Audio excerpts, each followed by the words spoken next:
Can we take some questions? I'll be happy to take questions. Good. We'll do some questions from the audience. I will apologize in advance for my horrible sight. Like Mr. Keillor, I am nearsighted. I cannot see. Let's go there first, just for a change. Sir. Do you have any advice for those of us thinking of moving back to the old country to get back to our roots? Which is your old country? Latvia. Latvia. Latvia. You've been back to visit. No, I haven't. You have not. Were you born there? You were not. Grandfather. Grandfather. Oh well, then you're a tourist, and you should be a tourist. This is your chance to find out more about your grandfather, and that's the only way you'll find out. But he took a great adventure in your behalf, you know, and so you should find out what you owe him, and that would be the place to start. Good luck. Sir, in the front row in the back right there. Yes, how comfortable were you allowing Robert Altman to babysit your child? That's a great question. How comfortable was I allowing him to babysit your child? Oh. Well, I didn't think the movie had anything to do with the Prairie Home Companion, so it wasn't an issue. I liked Altman a lot. He was a very sick man when I met him, and he felt obliged to sit down with me in a restaurant in New York and tell me just how sick he was, and it was staggering. He had bladder cancer. He had had a heart transplant, which he'd kept a secret about 10 years before, and so he wanted me to know that he was not buying green bananas, and so I went to work on a screenplay for him. I wanted to make a movie about Lake Wobegon, and he had no interest in that at all. And is that right? Did you go to him with that idea for a movie? Yeah. And but he wanted to. His wife, Catherine, listened to A Prairie Home Companion, and that was why he would agree to see me in the first place. And so I tried to sell him this idea about a man leaving New York to go back to Lake Wobegon for the funeral of his father. And Altman said, the death of an old man is not of interest to me at all. He wanted to do a backstage story about a radio show, and it may as well be my show, because there weren't any others with a backstage, and he wanted to do this in honor of the shows that he had grown up listening to in Kansas City, and he wanted to do a backstage story, I realized, because he was old and he was sick and he couldn't do location shooting anymore, and so he wanted to shoot this whole movie in one place, where he wouldn't have to walk around a lot. So I wrote a script for a dying man, and one that gave him a lot of variety, and one that would include stuff for all of the people he wanted to be in the movie. Yeah, this was really the Altman traveling company, right? Lily Tomlin and but there were people. A lot of people. Yeah, Lily had worked with him before, but Meryl Streep had not. And when she said she wanted to be in this movie, then I had to write a part for him. Really, that was the order, the sequence? It's not the way a screenplay should be written. Right? No. Sure, of course. No. Right. So I didn't think the movie had anything to do with the Prairie Home Companion. It was just a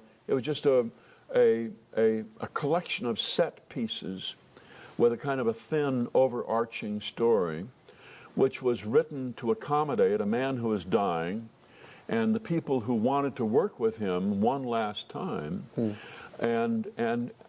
But because he was paying them dirt to do this thing, they could only give up 8 days of shooting, in Meryl's case 10 days. So the parts had to be groomed to whatever time they were available. Yeah. You spent some time with the cast over the course of this. Yeah. Of course. You and Lindsay Lohan together must have been quite a scene. Lindsay and I, yes, right, yeah, we were quite a pair. Sir, in the front right here. One of my favorite parts of the news from Lake Wobegon. Can you give us the genesis of writing that soliloquy you give? one thing leads to another, and has a background. How do you create that?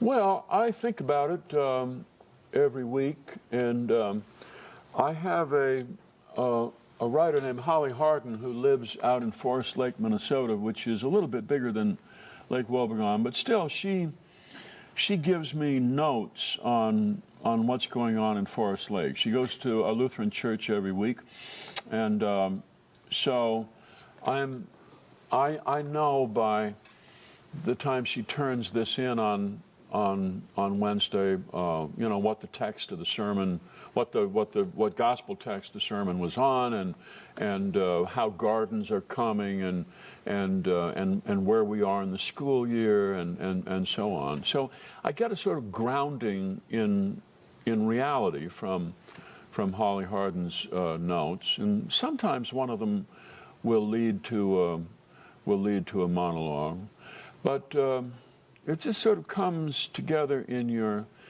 head. You always start out with the weather because it's Minnesota. You always start out with the weather. That's a big determining factor, and the sermon may be important.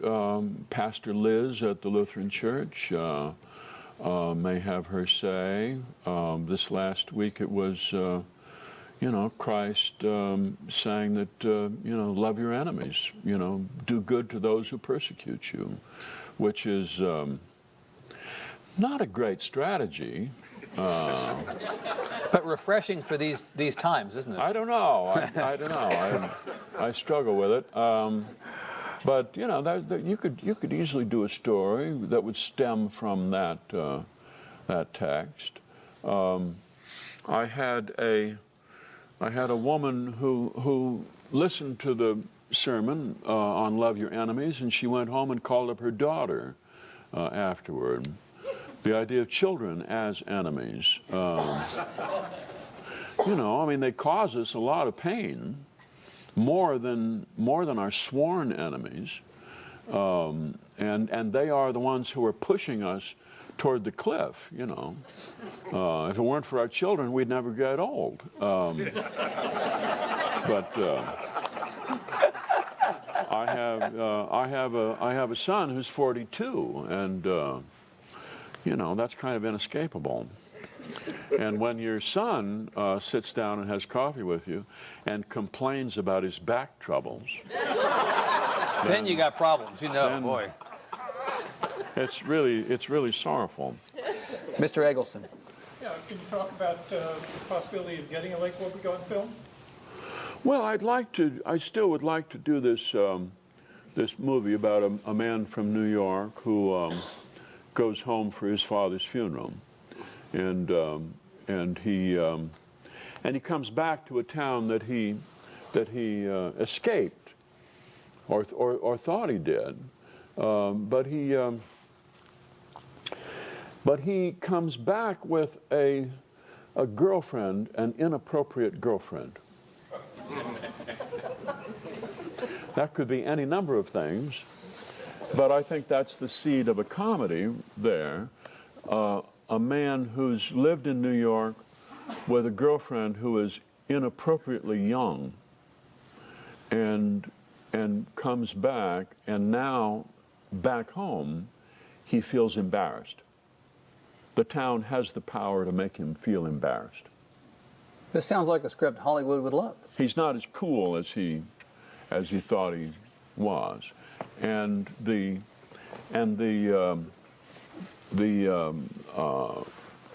criticism, the implied criticism of his townspeople is painful to him. So he succeeds in feeling pain that New York never made him feel.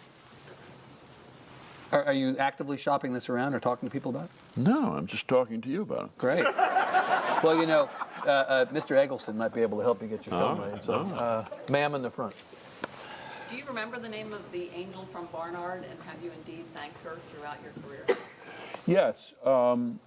Her name, she was Mr. Sean's secretary for a time, and then she Mary is her first name, and I'm blanking on her last name. But I have thanked her, and I've seen her a few times. She's very hale and hearty. She's kind of a patrician, upstate New Yorker. She comes from up in Syracuse. She went to Barnard, and then went to work at the magazine. And she worked there for many, many, many years. She wrote a little bit. Why can't I think of her last name? But no longer there now. No, because she's 92.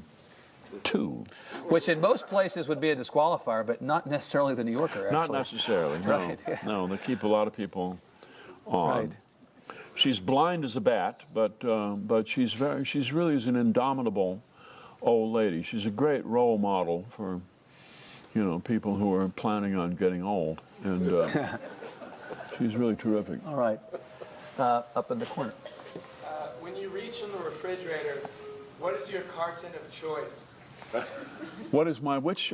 What is your carton of choice when you reach in the refrigerator? My carton of choice. Bet well, you haven't gotten this one before.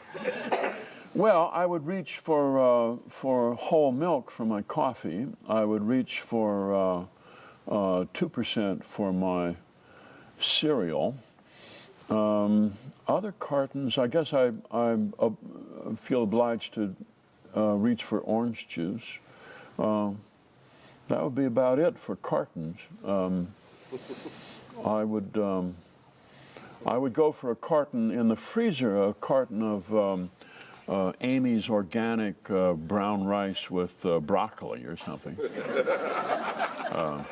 I must say, of all the things I thought we'd talk about today, this was not on the list.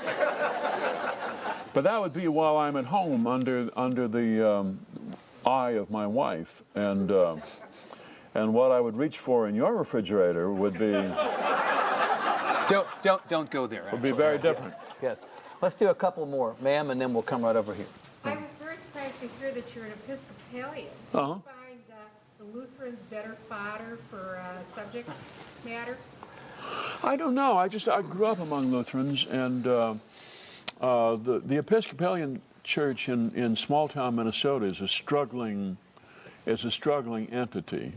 I go to a big church in St. Paul, and so that's an entirely different thing. But the Episcopal Church doesn't exist really in small town Minnesota, and I do want to talk about small towns, just more manageable as a piece of material. I think Lutherans are funnier. I think they are because they are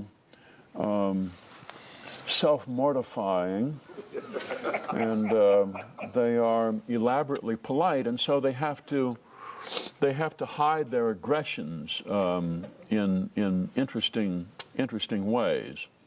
But they can put you down very neatly. But they may just do it in commenting on your choice of coleslaw over a fruit salad at a potluck. They would find interesting ways of doing it. Ma'am. I'm one of the exiles from between Collegeville and Cold Spring. Yes. And I listen to the show, and it's not all that bad. Mm-hmm. Mrs. Sundberg is like my idol. Uh-huh. But I miss the Chatterbox Cafe, the message board that used to be on the website. Mm-hmm. Bring that back. Okay. All right. I never wrote it, so so I'll just tell somebody to do it. Right.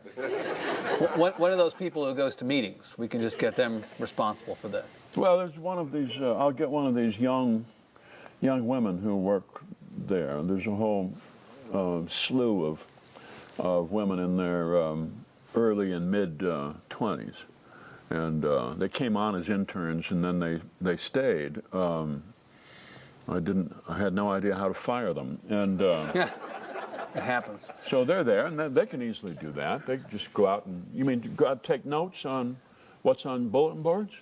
No, well, the message board that called the Chatterbox Cafe on your website. You know, I haven't seen the website in a long time. It was one of my favorite places, and I get the Writer's Almanac, and I All right. listen to the All right. and still have family in Stearns County. Yeah. You don't look German at all. I am. You are. Okay. All right. Eisenschenk. Eisenschenk. Yes. Eidenschenk. Eisenschenk. Eidenschenk was an abbot at St. John's. Yes. Yeah. Abbot Eidenschenk. Related. Yeah. What a small world. Ms. Spence. Where did Pastor Liz, what did she really do on her vacation? I mean, we don't know enough about her vacation, and everybody's wondering what she did while she was gone. She lounged around out in California, on the California coast. What did the lounging entail? She was with somebody? We just don't know. Well, I mean, I only know what I know. I don't know. I don't know everything. She was out there lounging around with the parents of her ex-boyfriend, and she got rid of the boyfriend. She kept the parents, and she's very happy about that. I don't think she's. I don't think she had a secret rendezvous with. Some of the parishioners think that. You do think that? Well, I'll try to find out. That is a magnificent place to leave it. We are out of time on questions. I want to say it's been great fun, and I hope you all agree. I certainly think it's been great. Please join me. A big hand for Garrett.